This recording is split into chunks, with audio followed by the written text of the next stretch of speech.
You ever thought about how wild the concept of a soulmate is?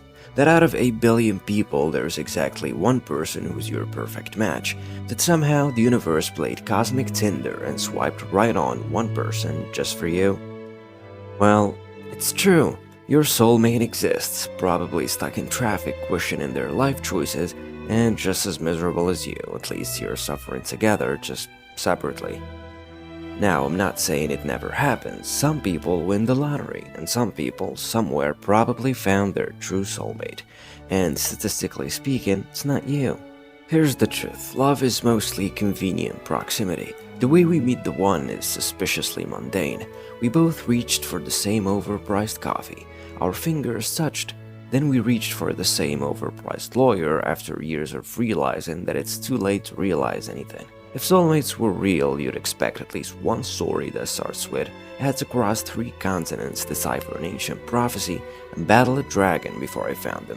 Instead, it's just, yeah, we met at work, because in reality, we don't fall for the one, we fall for the one who's around. The idea of a soulmate is the most successful PR campaign since cigarettes got marketed as a cure for stress.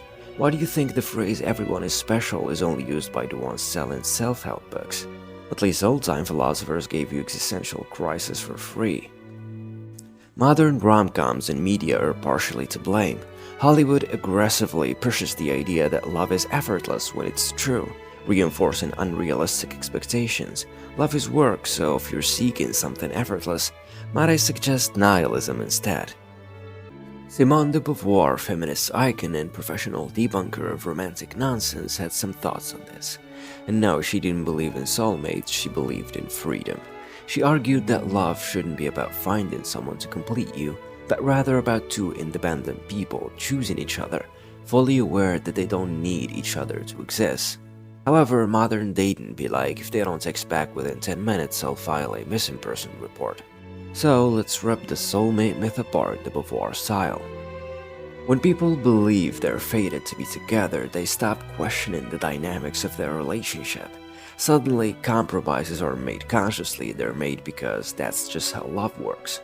But love, according to Beauvoir, isn't about surrendering yourself to fate, it's about choosing someone again and again, without the safety net of cosmic destiny.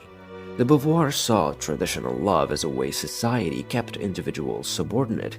The idea of a soulmate reinforces passivity, especially for women, making them wait for fate instead of choosing actively. The myth of completion keeps you incomplete. We were two halves of the same soul, says every bad-written speech ever. According to Beauvoir, freedom is the foundation of authentic love. It's not about dependence, it's about two whole individuals coming together, not out of need but out of choice. I completely agree. Don't you think it's better to complete yourself first than find someone to share that with?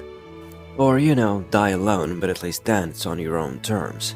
The soulmate myth kills freedom because it imposes destiny rather than letting people actively choose love. This means people don't evaluate their relationships critically, they just assume this is meant to be.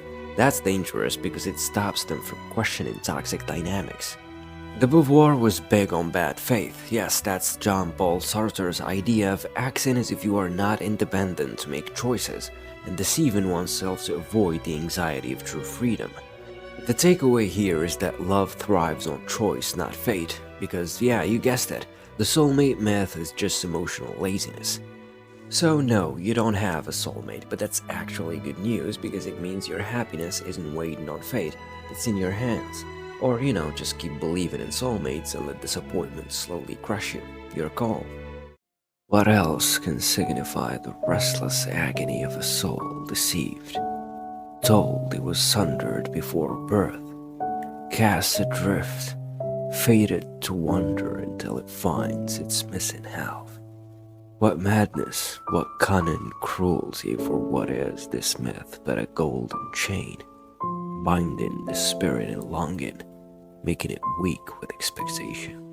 But the soul never broken, was never severed, never torn from another. It is whole, and in its wholeness is free. Love, if it is to exist beyond the fever of delusion, must be a choice. And yet, the cycle repeats. Romantic delusion rises anew with each generation. renewed by those who would rather surrender than forge meaning by their own hands.